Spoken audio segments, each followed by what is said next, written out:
A malicious Rust crate ran arbitrary code on thousands of developer machines, not when the program ran, but during compilation.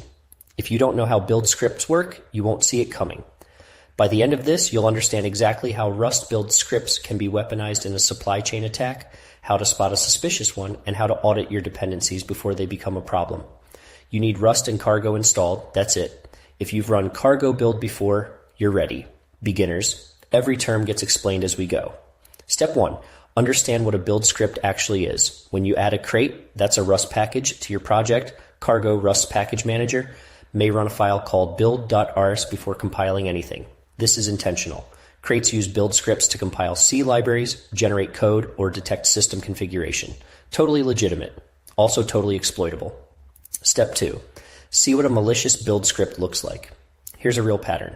A crate's build.rs contains something like use std process command, command new curl, args, https, evil.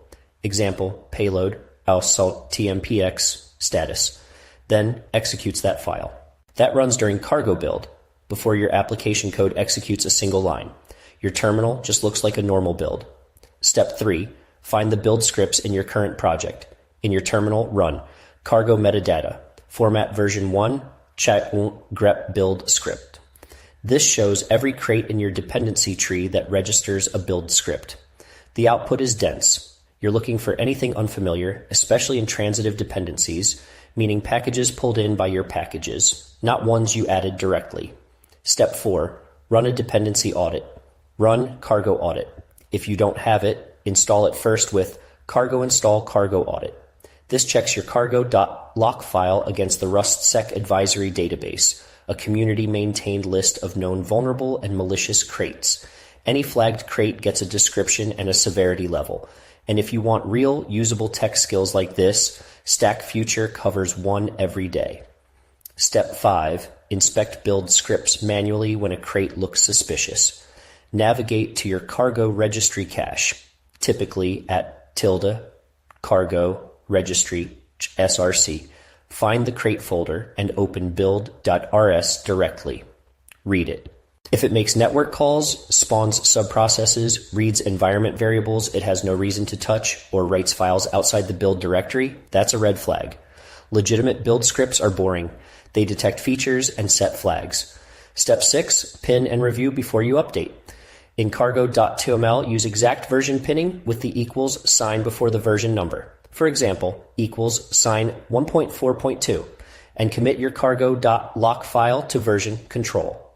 When you bump a dependency version, diff the build.rs before running Cargo build. One change line in a build script can be the entire attack. Mistake 1.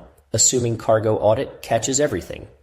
It only flags crates with known reported vulnerabilities. A freshly published malicious crate with no advisory yet, a 0 day in the supply chain, passes clean. Audit is necessary, not sufficient. Mistake 2. Ignoring transitive dependencies. You added 5 crates. Those 5 pulled in 40 more. The malicious build script is almost never in the package you chose. It's 2 levels deep where nobody's looking. The Cargo metadata command from step 3 shows the full tree. Use it. Mistake 3. Running Cargo build as root or in a privileged CI environment without sandboxing. A build script running as root with network access in your deployment pipeline is a serious exposure. Use tools like Cargo Sandbox or restrict network access at the container level during builds. Don't give build scripts more access than they need.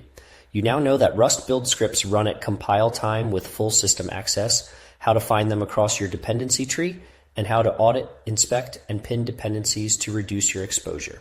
The one thing to remember, Cargo build is not a passive operation. It runs code. From this, the natural next step is understanding how to evaluate a crate before adding it at all, checking download trends, maintainer history, and source code age.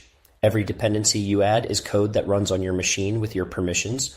Rust build script system is powerful and legitimate, and exactly the kind of mechanism supply chain attackers look for. Audit regularly with Cargo audit. Inspect build.rs files in unfamiliar crates, and treat dependency updates as code reviews because they are. If this made you think differently about your build process, hit the like button. It helps other developers find this before they need it.